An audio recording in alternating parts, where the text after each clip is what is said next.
할렐루야. 예. 오늘도 승리하셨습니다. 아멘입니까? 예. 같은 업종 가게가 세 개가 나란히 있었어요. 그 맨 오른쪽 가게 사장이 딱 나와서 폭탄 세일 하고서 쪽지를 써놨어요. 그때 이제 왼쪽에 있는 사장이 딱 나와가지고 와장창 세일 하고서 팻말을 적어놨어요. 가운데 있는 사장이 고민 끝에 이렇게 딱 써붙이고 들어갔습니다. 여기가 입구. 가운데가 중요해요. 한 아가씨가 교회 예배 드리러 오는데 배꼽이 다 보이는 배꼽티를 입고 온 거예요. 목사님이 설교하다가 자꾸 신경이 쓰여가지고 나중에는 설교 다 마치고 내려가서 자매, 예배 올 때는 그렇게 짧은 티를 입고 오면 안 되지. 그랬더니 왜 이러세요? 하나님은 중심을 보십니다. 한번 따라서 해보세요. 중심이 중요합니다. 뭔가 얘기를 할 때에 전혀 다른 내용 같지만 그 한 가운데에 뭔가 집어넣고자 하는 의도적으로 말을 할 때가 있어요. 그래서 앞에 얘기와 뒤에 얘기 가운데에서 서로 다르지만 그 가운데 내가 하고 싶은 얘기를 딱 집어넣어서 결국은 앞에 얘기와 뒤에 얘기가 더 효과적으로 만들 수 있는 요 방법, 요것을 샌드위치 기법이라고 합니다. 무슨 기법이요?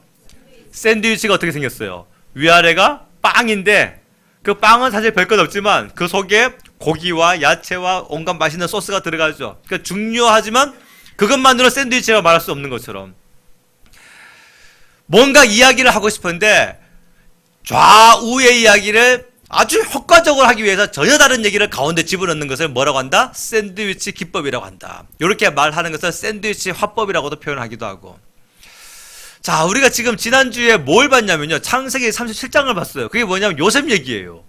그 다음에 오늘 본문의 그 다음 장이 뭐냐면 창세기 39장 역시 요셉 얘기입니다. 37장에서 지금 끝이 어떻게 끝났어요? 요셉이 팔려버렸어요. 지금 우리는 이 38장에서 누가 궁금한 거예요? 요셉이 제일 궁금해요. 지금 여러분 드라마 보다가 드라마에서 주인공이 지금 감옥 갔어요. 그러면 그 다음 화에 그 다음 주에 그 나와야 되는 거, 감옥 갔을 때 그 주인공 어떻게 되는가? 근데 엉뚱한 얘기 나올 때 제작진은 지금 뭐 하고 있는 거야? 지금 그 주인공 어디 갔어? 뭐 이게 막 궁금할 텐데, 성경이 하나님의 내러티브인데 하나님의 계획과 하나님의 뜻과 하나님의 그 철두철미한 그 하나님의 그 뜻 가운데서 사람, 인간, 저자를 통해서 하나님이 쓰신 것, 이것을 하나님의 내러티브라고 하는데 37장에서 요셉이 꿈을 갖고 있다가 애굽으로 팔려갔어요. 39장에서 요셉이 나와가지고서 감옥생활을, 보디발의 집에서 정리를 시켰다가 감옥생활까지 들어갑니다. 근데 갑자기 38장이 이렇게 딱 나온 것을 영어로 샌드위치 기법이라고 한다면 요즘 신종어로 뭐라 그러냐, 이런 거 가지고 갑툭튀라고 하는 거예요. 갑자기 툭 하고 튀어나온 거. 그러면 왜 창세기 38장이 갑툭튀로 튀어났을까요? 이것을 통해서 하나님의 성경이 하나님의 내러티브라고 한다면 하나님은 도대체 뭘 우리에게 말씀하고 싶으신 것일까? 첫 번째, 한번 따라서 해보세요. 의인은 없나니 하나도 없도다. 바로 그거예요. 야곱의 12아들 가운데에서 뭔가 자질이 돼가지고 하나님을 쓸만한 사람이 있었다 없었다? 하나도 없다라는 겁니다. 자, 야곱의 그 장자 르우벤이 무슨 일을 했어요? 그 야곱의 첩 빌하와 그 통관을 했어요. 아주 악한 일을 했습니다. 그러면 그 둘째와 셋째 레위와 시므온과 레위는 좀 낫습니까? 이 친구들도 야곱의 아들이면 아브라함의 증손자예요. 하나님의 내러티브의 주인공들이란 말씀이에요. 전부 다. 그런데 이들이 하나님이 이거 지정해 놓으신 거룩한 예식 중에 하나인 할례를 가지고 빙자해 가지고 다른 민족들에게 억지로 받게 해 가지고 그것을 가지고 악한 도구로 사용해 가지고 다 죽이고 말았어요. 도무지 그 자질로 봐서는 첫째도 나쁜 놈, 둘째도 나쁜 놈, 셋째도 똑같은 놈, 그럼 넷째는 좀 괜찮은가? 요 유다. 유다가 누굽니까? 여기서 모든 왕족들이 나오고, 예수님의 혈통이 바로 여기서 나오게 되고. 그래서 그럼 이 넷째 유다는 좀 괜찮은가? 라고 하는 사람 그 자격을 바라볼 수 있는 그것들을 오히려 격감시켜버리고, 그를 통하여서 무엇이 더 부각되도록? 하나님의 은혜가 부각되도록. 이게 바로 창세기 38장의 목적이라는 말씀이에요. 다시 말하면 그 야곱의 그 12아들 가운데에서 쓸만한 것은 하나도 없다는 겁니다. 사람 그 자격으로 봐서는, 사람 자질로 봐서는 쓸만한 그릇이 하나도 없다는 사실. 우리가 지금 이렇게 모이는데, 우리가 사실 우리의 마음이 착해서 심성이 고와서 뭔가 남들보다 충성심이 좀 뛰어난 모습이 보여서 그래서 하나님이 우리를 붙드셨을까요? 아니면은 가만 놔두면 지옥 갈 수밖에 없는 우리들에게 하나님께서 자비와 긍휼을 베푸셔서 우리를 붙드신 것일까요? 좀 길게 좀 얘기 좀 해보시죠. 가만 놔두면 지옥 갈 수밖에 없는 불쌍한 우리기에 하나님께서 자비와 긍휼을 베푸셔서 우리를 붙드신 거란 사실입니다. 유다도 똑같은 사람이었어요. 이거는 우리 식으로 얘기하면 그 나물의 그 밥. 무슨 내용이냐? 자, 넷째 아들 유다가 결혼을 했어요. 그래서 아들이 셋이 나왔네. 그 첫째 아들 이름이 뭐예요? 엘. 유다가 첫째 아들 낳은 아들의 이름이 뭐예요? 엘. 두 번째 아들이 오난, 셋째 아들이 셀라. 그 엘과 오난과 셀라라고는 세 아들을 낳았어요. 그래서 이제 이 장가를 보내야 할 거 아닙니까? 그래서 먼저 이 장남인 엘을 장가를 보냈는데, 그 장가를 보낼 때에 온 며느리 이름이 뭐예요? 다말이에요. 그래서 유다의 며느리가 다말입니다. 근데 엘이 죽어버렸네. 자식을 못 낳고. 보세요. 오늘 본문 말씀에 6절부터 7절 말씀입니다. 읽습니다. 시작. 유다가 장자 엘을 위하여 아내를 데려오니 그의 이름은 다말이더라. 유다의 장자 엘이 여호와가 보시기에 악함으로 여호와께서 그를 죽이신지라. 아멘. 유다에게 엘 장자가 있었는데, 장자를 아들을 이제 결혼시켰는데, 엘이 아이를 갖지 못하고, 그러니까 아들을 낳지 못한 상태에서 그만 죽고 말았어요. 그 이유는 뭐냐면 너무 악해서 하나님이 죽이신 거예요. 그래서 이제 유다가 둘째 오난에게, 야 아들아, 너 저기 형수한테 들어가가지고 형수 임신시켜주고 와라. 요것을 계대 결혼법이라고 합니다. 왜냐하면 형이 아들을 낳지 못하고 자손을 보지 못하고 죽었기 때문에 그냥 그대로 놔두면 형의 가문은 끝나버리는 거예요. 그래서 형이 어차피 법적으로 결혼을 했기 때문에 형의 가문을 이어주기 위하여 동생이 형수에게 들어가는 거예요. 그래서 형수를 임신시켜주면 형수가 가진 그 아이는 동생의 아이가 되는 것이 아니라 형의 이름의 아들이 되어지는 거예요. 이게 계대결혼법입니다. 유대 사회에서 또 근동지방에서 자주 있던 그런 문화였어요. 그것은 그 혈통을 이어나가게 하기 위한 그들의 어떤 그런 문화였어요. 장자 엘이 아이를 낳지 못하고 죽으니까 이제 아버지 유다가 둘째 오난에게 너 가서 형수에게 가서 들어가서 임신시켜주고 와라 해가지고 오난이 이제 형수에게 들어간 거예요. 근데 문제는 뭐냐면 오난이 형수와 그 관계 가운데서 임신을 시키는 것을 의도적으로 하지 않았어요. 들어가긴 들어갔는데 하지 않았어요. 이유는 뭘까요? 유대인들에게 유산은요, 장자에게 3분의 1을 줘버립니다. 그 나머지 3분의 1을 가지고 노나먹기를 하는 거예요. 이유는 뭐냐면 그 장자가 아버지에게 제일 많은 유산을 받아가지고 그것을 가지고 자기 배를 불리라는 것이 아니라 나머지 형제들을 아버지의 마음으로 잘 돌보라고. 그래서 첫째 아들에게 모든 재산의 3분의 1을 다 줘버립니다. 그러니까 자 보세요. 그 유다의 자산이 예를 들어서 우리나라 돈으로 1억이라 해봅시다. 그러면 원래 그 장자가 받을 돈이 얼마인 거예요? 한 6,300만 원 정도 되겠죠. 근데 이게 엘이 죽어버렸으니까 이게 누구 돈이 되어지는 거예요? 오난의 돈이 되어지는 거예요. 근데 지금 이 계대 결혼법에 의하면 형수에게 씨를 만들어줘야 되는 거예요. 자기가 들어가서. 그러면 이제 그 낳은 자식은 그 형의 이름으로 자손이 되어지니까 이 돈이 누구한테 가는 거예요? 그 아이가 가는 거야, 그 아이한테. 돈 욕심이 생기네, 오나니. 그러려면 아예 들어가지 말았어야지. 들어가기는 들어가 놓고 임신을 시키지 않은 거예요. 그래서 오늘 본문에 보니까 땅에 설정하며 이것이 자기 정력은 채우고 의무는 다하지 않은 것이 하나님 보시기에 악했어요. 그래서 하나님께서 둘째 오난마저 죽이시고 마는 거예요. 자기 형수를 성폭행한 거죠, 그건요. 성폭행한 거죠. 근데 자, 첫째 엘이 죽은 이유와 둘째 오난이 죽은 이유가 뭐예요? 그들 자체가 악했어요. 그들 자체가 하나님께 범죄했단 말씀이에요. 그런데 이 사건을 바라보고 있는 유다의 눈에는 누가 지금 나쁜 여자가 된 거예요? 다말이. 이 다말이 집에 와가지고 다 말아먹고 있네, 우리 아들을.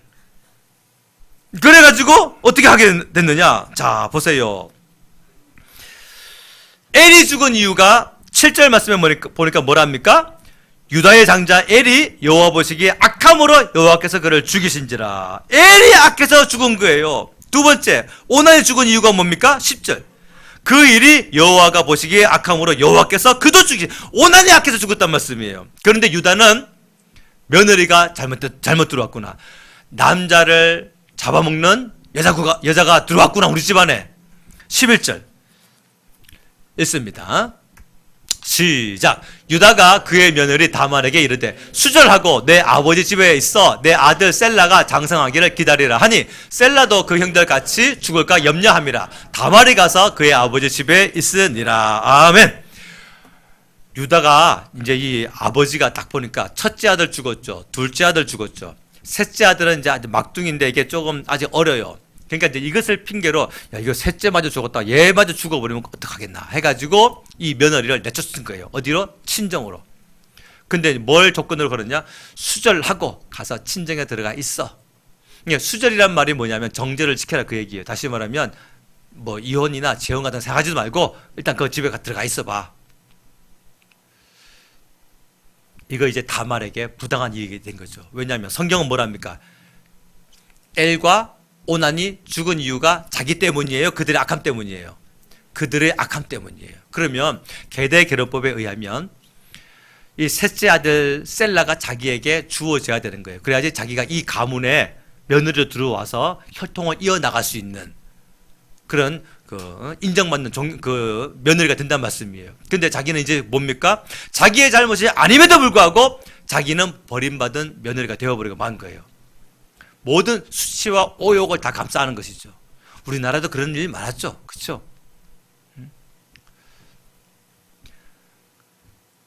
그런 속된 말 쓰지 않습니까? 남자를 잡아먹는, 남자를 죽이는 그런 여자다. 막 그런 악한 말들 우리나라 조선 사람들 많이 표현했지 않습니까? 다말이 그런 오욕을 갖게 된 거예요. 이거를 풀어줬어야 되는데 시아버지 유다는 그 자기 아들이 죽은 이유가 그 아들의 악함 때문인데 며느리가 나쁜 여자가 들어왔구나, 며느리가 못된 여자가, 며느리가 악한 여자가 들어왔구나 해가지고 그 며느리를 내쫓아버리고 말았던 겁니다. 이것이 다말에게 큰 상처가 되고 말았어요. 다말이 계획을 세웁니다. 어떤 계획을 세우느냐? 자기는 어차피 이제 출가했기 때문에 임신을 해야 되겠다. 그래서 그 임신을 첫째 아들로 임신이 안 되고 둘째 아들로 임신이 안 되고 셋째 아들 낳기 좋았어야 되는데 셋째 아들을 임신한 그 시아버지가 아예 막았다고 한다면 내가 시아버지를 말미암아 임신하리라 하고서 시아버지가 놀러 온 그 동네에 이 다말이 야시시한 옷을 입고 립스틱을 짙게 바르고 창녀의 모습으로 딱 서 있습니다. 근데 문제는 어떻게 터져버렸느냐?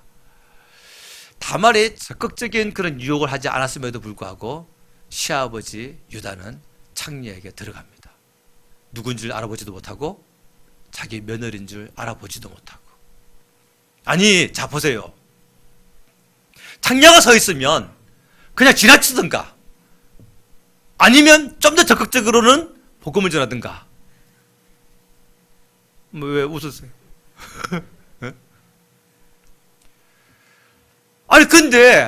아니 며느리라는 신분을 몰랐다고 합시다. 창녀가 서 있으면 그렇게 둘 중에 하나가 해야 될 거 아닙니까? 근데 왜 들어가냔 말이에요. 그게 유다였어요.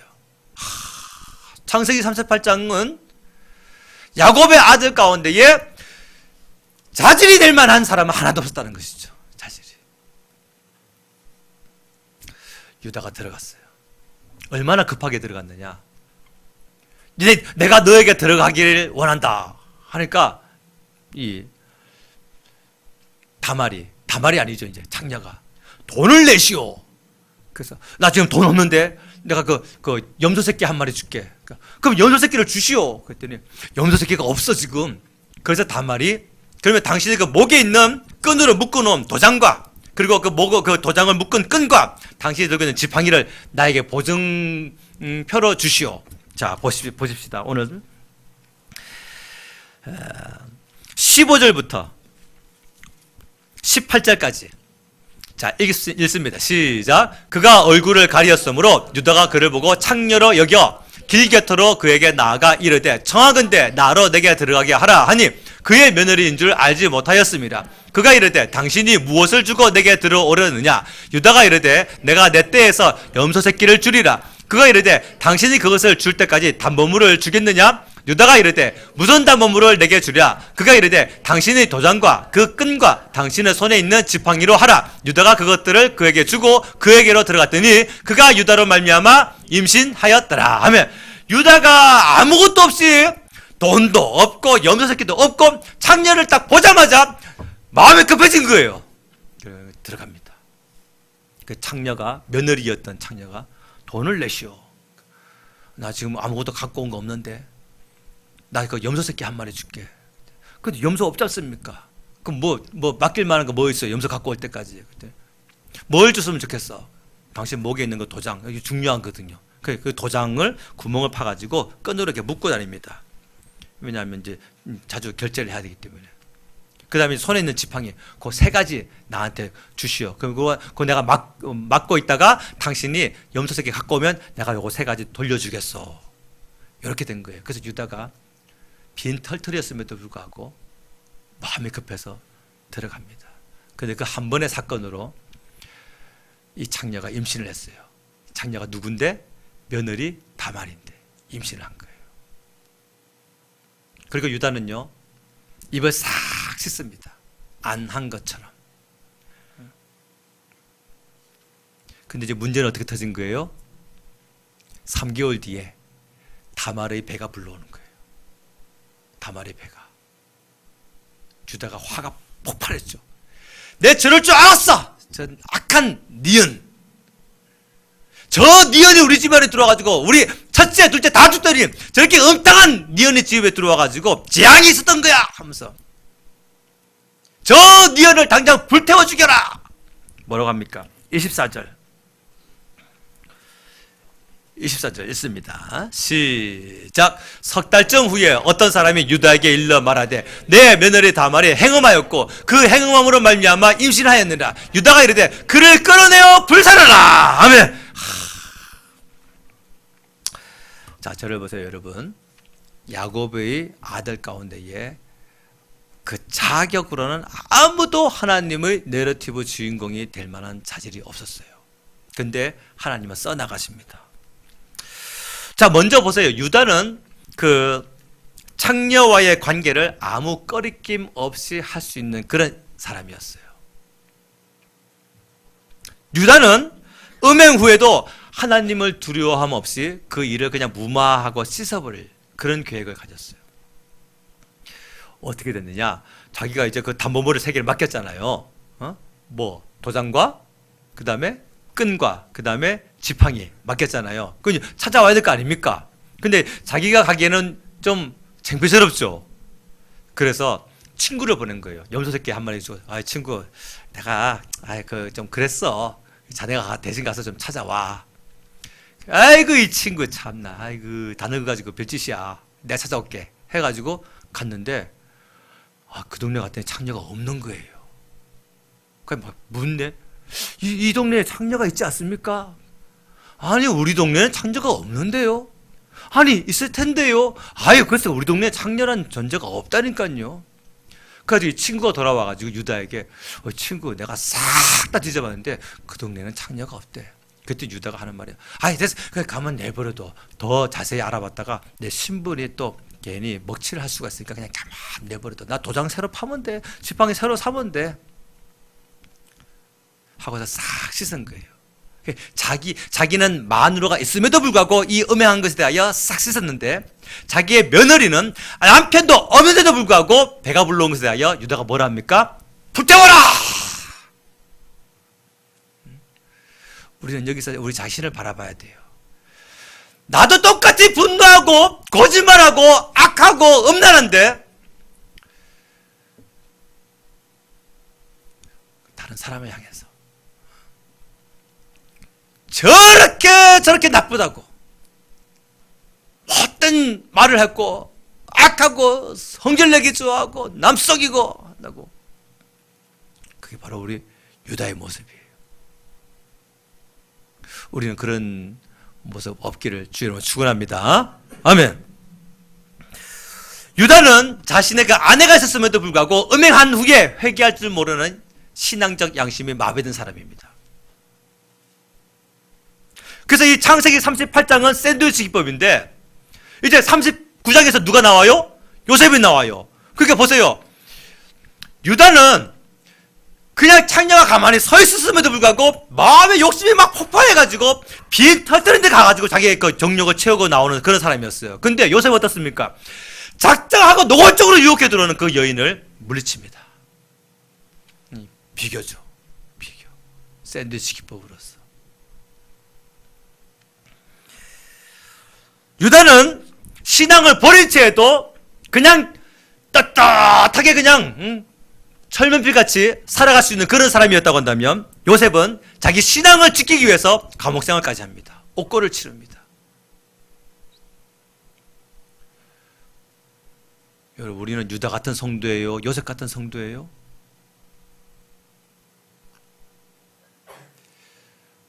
요셉 같은 성도라고 한다면 재산이냐 신앙이냐, 건강이냐 신앙이냐, 땅에 저 부귀영화냐 신앙이냐 비교하지 않습니다. 아니, 비교할 마음도 없어요. 요셉 같은 신앙이면 하나님 앞에 내가 있다는 것을 정확하게 알기 때문에 하나님 덕분에 내가 잘 되는 것이 아니라 나 덕분에 우리 주님이 잘 되시기를 원하는 것이 바로 요셉 같은 신앙인 것입니다. 네. 유다는요? 유다는 신앙생활을 안 했을까요? 유다 신앙인이에요. 신앙인인데 신앙생활을 하지 않는 신앙인입니다. 요셉 같은 성도는 많지 않습니다. 자기의 신앙을 위해, 자기의 믿음을 위해, 자기의 그 정결함을 위해서 그 따르는 고통을 감수하고 받아낼 만한 그런 신앙인, 그렇게 많지가 않습니다. 유다의 며느리 그 다말이 과부가 된 것은 다말의 문제점이 아니라 그 남편들의 문제점이었어요. 성경은 분명히 그것을 못 받고 말씀하고 있습니다. 근데 이제 유다는 뭐예요? 시아버지로서 며느리가 들어와 가지고 집안을 다 말아 먹었도다 하고서 며느리를 내쫓아 버리고 말았어요. 그게 유다의 눈에서는 누가 악한 거예요? 며느리가 악한 거예요. 오늘 우리 가운데에 그런 일들이 없기를 바랍니다. 시집살이 하는 며느리들이 제일 좋아하는 찬송가가 342장이라고 합니다. 너 시험을 당해 번여치 말고, 그거를 바꿔서 부른대요. 너 시험을 당해 범죄치 말고, 너 용기를 다해 늘 물리쳐라. 너 시험을 이겨 새 힘을 얻고. 시험이를. 사랑하는 성도 여러분, 사람은 다 같은 존재예요. 어떤 존재냐? 다 악한 존재입니다.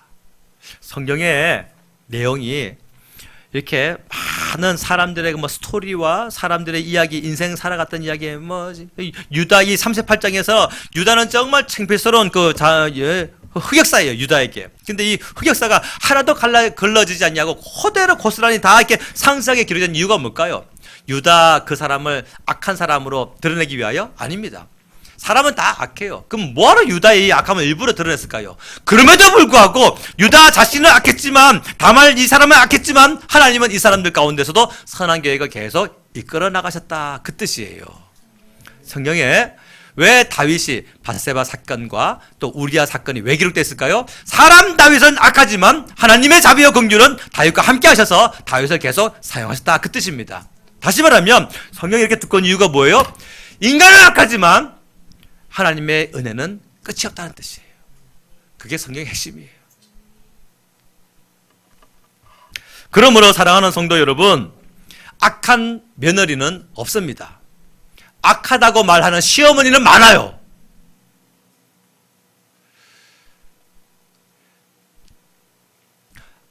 악한 시어머니는 없습니다. 악하다고 말하는 며느리들이 많은 거예요. 악한 사위는 없어요. 악하다고 말하는 장인어른이 많은 것이지.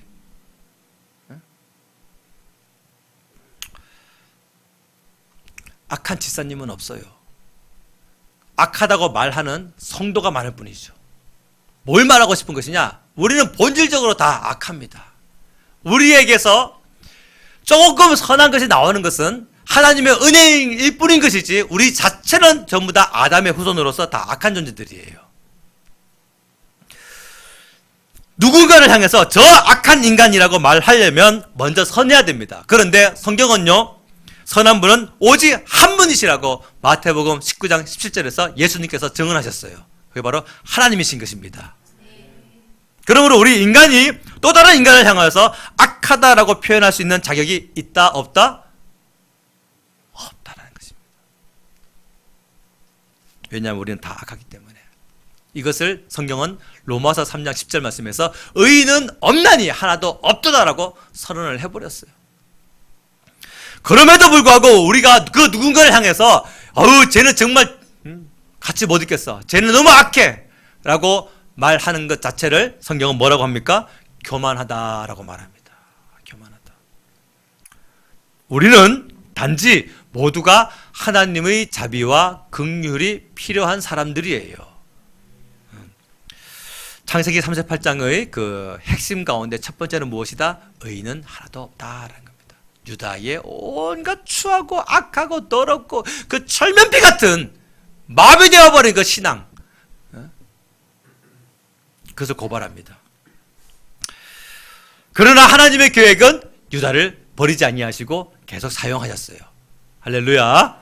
그래서 유다 지파가 형성되어지게 되고, 유다 지파에서 다윗이 나오게 되고, 유다 지파에서 왕족들이 나오게 되고, 유다 지파에서 예수 그리스도가 나오게 됩니다. 사람은 잘못을 하지만 하나님 그것을 선한 방법으로 사용하신다는 사실입니다. 이것을 뭐라고 합니까? 은혜라고 하는 거예요. 은혜. 두 번째, 한번 따라서 해봅시다. 죄인의 원통함도 들리는가? 네. 다말이 시아버지의 음란함을 알고 있었어요. 그래가지고 우리 시아버지는 유혹할 필요도 없어, 그냥 야시시한 옷 입고 살짝 배꼽 티바니까 입고서 배꼽만 보여주고 하면은 아마 입에 거품을 물고 들어올 걸 다말이 알고 있었어요. 그래가지고 그냥 딱 이게 서 있더니 아니야 다를까 유다가 딱 보더니 며느리인 줄 알지도 못하고 나 빨리 급해, 빨리 들어갈게, 이렇게 해버리고 만 거예요. 돈을 내시오, 돈도 없이 들어간 거예요. 유다가 그 정도로 유다가 음란했어요. 그러니까 이제 우리 창세기 30장에서 요셉이 그 형들의 얘기를 아버지한테 얘기할 때 대충 무슨 얘기했는지 감이 잡히겠죠. 그 형들의 악함이 무엇이었는지. 그래서 다말은 평소에 그 자기 아버지, 자기 시아버지의 음란함의 수준이 얼마큼인지를 잘 알고 있어서 그 수준에 맞게 자기가 변장했더니 시아버지가 덜컥 걸리고 말았습니다. 이런 시험은 하면 안 돼요, 여러분. 제가 어떤 목사님께 들은 얘기인데, 직접 들은 얘기예요. 그 목사님이 질투가 나가지고 자기 그 기관 안에 있는 어떤 훌륭한 목사님이 하도 막 거룩하다, 막 깨끗하게 산다라고 소문이 나가지고 그 목사님을 시험해 보려고 자기가 알고 있는 아주 예쁜 여자 집사님을 붙여줬대요. 한번 꼬셔보라고. 그랬더니 그 목사님이 정신을 못 차리고 맨날 전화 와가지고 커피숍에서 만나고 빵집에서 만나고 뭐 깊은 데까지는 들어가지 않았지만, 그래가지고 이 목사님이 하는 말이, 겉보라고 다 거룩한 것 같아도 딱 갖다 붙여놓으면 다 정신 못 차려. 그래서 제가 속으로 뭐라고 했냐면, 야, 이 발람의 짓인데 이건. 왜 인간의 그 수준을 시험하는가? 그건 나쁜 짓입니다. 발람이 그랬잖아요. 그렇죠? 발람이 모압 여인들을 쫙 풀어가지고 유대인들이 광야에서 생활하는 동안에 그 때가 꼬질꼬질하게 흐르는 그 마늘만 바라보다가 모압 여인들을 그냥 쫙 풀어가지고 상다리가 막 부러지게 술상을 딱 봐놓고 하니까 남자들이 다 눈이 뒤집어져가지고 가서 음행해버리고 말하는 거예요. 그게 발람의 짓이에요. 발람의 유혹이란 말이에요. 남을 올무에 걸리게 만드는 거, 이건 나쁜 짓입니다. 이건 마귀의 짓이에요. 우리는 누구의 거룩함을 시험하기 위해서 그의 그 영적인 수준을 알아보리라, 절대로 해서는 안 될 일입니다. 우리는요 다 악해요. 하나님께서 나를 붙들어 주시기 때문에 우리가 거룩하게 살아갈 수 있는 것입니다. 다말이 아주 악행을 했어요. 그게 뭐냐면 자기 시아버지의 음란함을 자기가 알기 때문에 대충만 탁 걸쳤어도 시아버지가 탁 걸려 들고 마는 거예요. 아주 악한 짓입니다. 근데 다말에게는 한 가지 원통함이 있어요. 이렇게 악행을 했던 이유가 무엇입니까? 셋째 아들 셀라를 나한테 줬어야 되는데, 그래야지 내가 여자의 오욕을 벗고 내 잘못이 아니라 당신의 아들들의 잘못이었습니다라는 것에 대한 그 수치를 누명을 벗을 수 있는 것인데, 시아버지는 모든 잘못을 자기가 돌려버린 거예요. 그래서 다말이 이제 나쁜 계획을 세워버린 것이죠. 하지만 다말에게는 뭐가 있었습니까? 원통함이 있었어요. 내 잘못이다. 세상 많은 사람들이 전부 다 짓하나 손가락질하는 거죠. 저 다말이 나쁜 여자야. 저 다말이 유다의 집안을 망하게 만들었어. 첫째 아들, 둘째 아들 다 죽여버렸어. 저 다말과는 아무도 결혼시켜서는 안 돼. 그 오욕을 갖게 되어버린 거예요. 그 가운데서 다말이 이 고통의 호소가 하나님께 들려지게 되는데, 그 다말이 임신하고서 낳은 아이들이 베레스와 셀라인데, 마태복음 1장 3절 말씀에 보니까 기가 막힌 말씀이 나와요. 유다는 다말에게서 베레스와 셀라를 낳고, 하고서 그게 뭔가 봤더니 예수님의 족보예요. 예수님의 족보. 유다는 다말에게서, 이게 조합이 안 돼요. 원래는요. 이게 뭔 말입니까? 시아버지가 며느리에게서 아들을 낳고 이게 말이 안 되는 소리예요. 이게 물과 기름이에요. 이거는 할 수만 있으면 지우개로 지우고 싶은 역사입니다. 근데 하나님은 그 인간이 쓴 그 흑역사 가운데서도 하나님은 선한 도구로 사용하셔서 그 가운데서 예수 그리스도가 탄생하게 하십니다. 할렐루야. 그러므로 사랑하는 여러분, 죄인의 원통함이 들립니까? 들릴까요? 들립니다. 그런데 단지 우리에게 응답이 되어질 때는요, 하나님의 선한 방법으로 응답되어진다는 사실입니다. 죄인의 눈물이, 죄인의 호소가 하나님께 보여지고 하나님께 들릴까요? 다 죄인의 눈물과 죄인의 호소가 하나님께 보여지고 들려집니다. 그러나 꼭 기억해야 될 것은, 우리에게 적용되어질 때는요, 하나님의 선하신 뜻과 하나님의 선하신 방법대로 우리에게 적용되어지고 성취되어진다는 사실이에요. 이것을 기억하지 못하면은 죄인의 눈물과 죄인의 호소 가운데서 하나님은 내 기도에 응답하지 아니하시는구나 라고 오해를 할 수가 있는 것입니다. 세 번째, 한번 따라서 해보세요. 빼앗긴 들에도 봄은 오는가? 한번 크게 해보세요. 빼앗긴 들에도 봄은 오는가?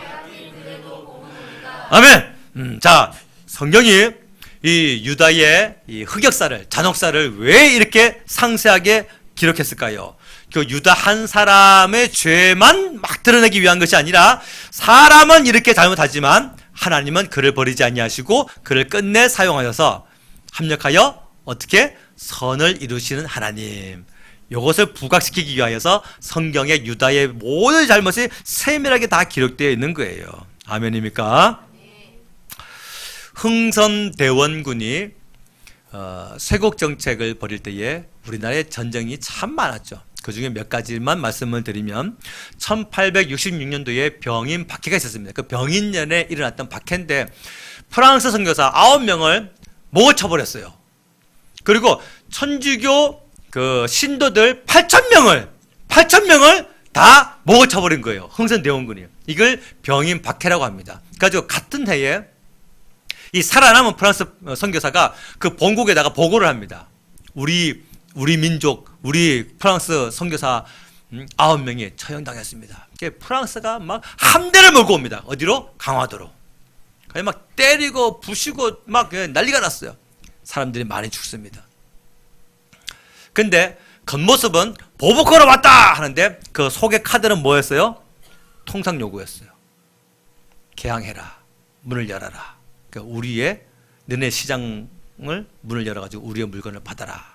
돈 얘기죠, 결국은요. 돈 얘기. 또 그 같은 해에 어떤 사건이 있었느냐? 평양의 그 대동강에서 제너럴 셔먼호라고 하는 배가 침몰을 당합니다. 1866년도에. 근데 그 배에 누가 타고 있었냐면 우리가 잘 알고 있는 토마스 선교사가 타고 있었어요. 그 사람은 영국 사람이고 그 배는 미국 상선입니다. 그러니까 중국에서 출발해가지고 만나가지고 들어왔는데 평양에서 그 불태워버렸네, 그냥 대동강에서. 그러니까 토마스 선교사가 막 성경을 막 보급하고 뿌리고 그 최초의 성경이 그렇게 들어왔잖아요. 근데 어쨌든 미국 배가 불타버렸네. 미국이 화가 났어요. 가지고 5년 뒤인 1871년도에 미국이 군함을 막 몰고 옵니다.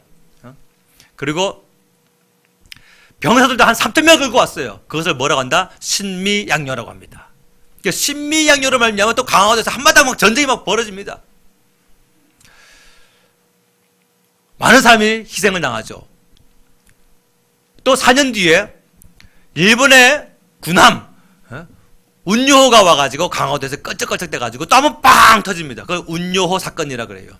그래가지고 그 다음에인 76년도에 강화도 조약이 맺어지게 됐죠. 불평등 조약이. 그래서 많은 사람들이 이와 같은 크고 그 쇄국 정책으로 말미암아 크고 작은 전쟁에서 많은 사람들이 피 흘림을 당하게 됩니다. 결국은 이게 뭐야? 그 주제가 뭡니까? 개항이냐, 쇄국이냐? 개항하라, 쇄국 정책이다. 뭐가 선한 겁니까? 개항이 선합니까? 쇄국이 선합니까? 둘 다 하나도 안 선해요. 둘 다 악해요. 왜? 자기의 목적을 위하여 사람을 막 죽이니까. 그런데 개항도 악하고 쇄국도 악한데 그 전쟁 속에서 하나의 그 꽃이 피는데 그게 뭐냐? 외국의 많은 선교사들이 들어옵니다. 그 틈바구니 속에서. 참 우리 길 가다 보면 아스팔트에 이 잡초가 이게 풀이 오르는 거 보면 참 놀랍고 신기해요. 그 생명력이. 그 막 우리나라에 개항해라, 안 된다, 우리는 막아야 된다, 막 해 막 전쟁이 터지고 피 흘리는 거 역사 속에서 그 들어오는 배 가운데 누가 타고 들어오냐? 선교사들이 들어옵니다. 선교사들이. 그러니까 1884년도에 알렌 선교사가 들어오고 그 이듬해인 85년도에 언더우드 선교사가 들어오고 아펜젤러 선교사가 들어오고 스크랜턴 선교사가 들어오고 수많은 20대 중반에서 20대 후반 25, 26, 27 그 정말 앳된 그 청년들의 그 가슴에 불을 이렇게 담고 있는 그 청년들이요 복음을 가지고 이 땅에 들어옵니다. 놀랍죠? 하나님이 하시는 일이. 그 덕에 우리 나라가 개신교회, 기독교의 나라가 된 거예요. 1926년도에 6월 달에 한 시인이 엉뚱한 시를 하나 발표를 했어요. 그게 뭐냐면 빼앗긴 들에도 봄은 오는가. 완전히 헛소리죠. 왜냐? 7년 전에 대한민국 독립 만세! 만세! 만세! 타타타타! 막 죽고 그 3.1운동이 뜨거웠던 3.1운동도 다 지나버리고 사람들의 그 모든 조선의 땅은 전부 다 일본의 식민지화가 되어버렸고 모든 문화가 다 일본으로 다 바뀌어지고 있는 그 시기에 이상화라고 하는 스케이트 선수 말고 이상화라고 하는 시인이 빼앗긴 들에도 봄은 오는가라고 하는 시를 씁니다. 그게 여러분 보세요. 여러분들이 그런 일본의 식민지화가 된 그 삶 가운데 살면서 그런 말을 할 때에, 그런 말을 그 시가 발표했을 때에 여러분 뭐라고 말하겠어요? 이 시인들은 전부 공상가들이야. 시인들은 전부 다 망상가들이야. 전부 다.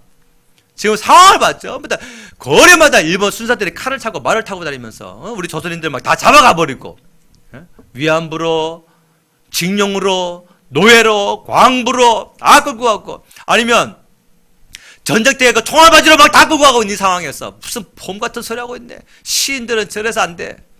할만한데 20년이 채 안 된 19년째에 그 시인의 꿈은 현실이 되어지죠. 1945년도 8월 15일에 한국에 봄이 옵니다. 그 시인이 바라봤던 봄, 그것은 계절 봄이 아니라 해방의 봄이었는데, 놀랍게도 자국의 힘으로는 할 수 없었지만 하나님의 은혜로 말미암아 다른 나라의 도움에 의해서 일본이 항복하게 되고 한국에 광복이 주어집니다. 그걸 누가 알았겠어요? 1926년도 빼앗긴 들에 봄이 오는가 그 시를 발표할 때 누가 알았겠습니까? 지금도 마찬가지예요. 사랑하는 여러분, 오늘 내 삶을 바라보면 답답해. 지금 내 삶을 바라보면 답이 없어. 나는 다 빼앗겼어. 좋은 것도 빼앗기고 귀한 것도 빼앗기고.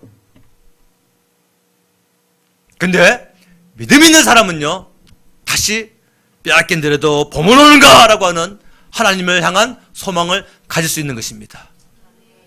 아무쪼록 내 삶을 바라보고 나의 삶의 질을 평가하지 마시고, 내가 하나님의 그 내러티브 주인공 된 그 영적인 사실을 가지고서 소망의 하나님을 바라볼 수 있기를 주의 이름으로 축원합니다.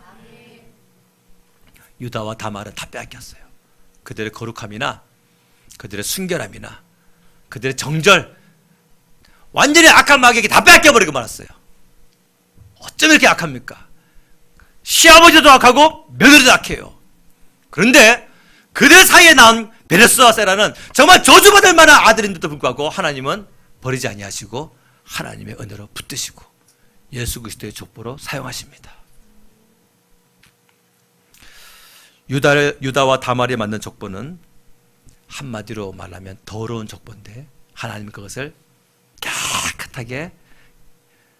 깨끗한 족보로 다시 사용하셨어요. 부흥이 다시 올까요?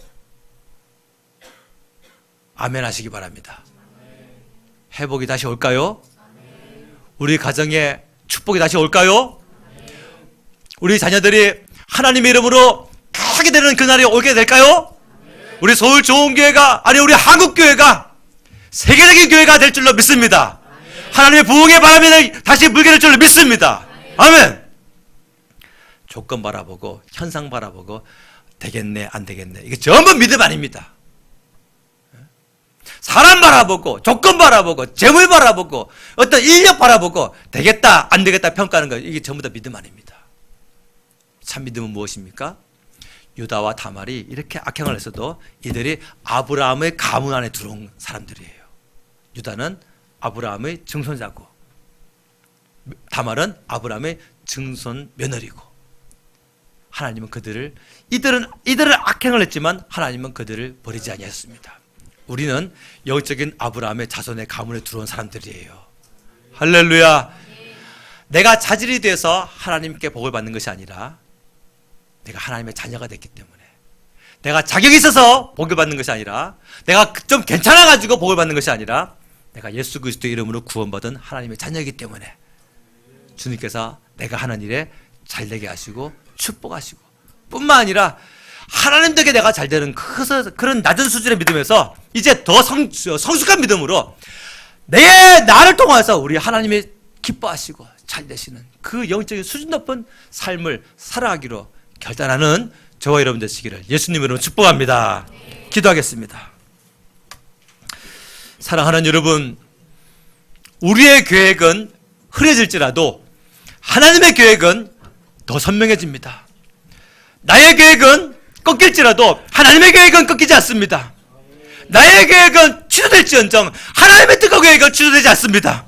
그 하나님의 계획은 누구에게 있는 거예요? 바로 나에게 있는 거예요. 왜? 내가 예수 그리스도 이름으로 구원받은 하나님의 주인공이기 때문에. 그러므로 하나님은 다른 사람이 아니라 바로 나를 통하여서 하나님의 놀라운 역사를 써나가시기를 원하십니다. 아무쪼록 이 시간 결단하고 기도할 때에 가벼운 그릇으로 쓰임받는 것이 아니라 존귀한 그릇으로 우리 주님 앞에 쓰임받는 하나님의 일꾼 되게 하여 주시옵소서. 우리 주여 세 이름으로 손을 기도하겠습니다. 주여 주여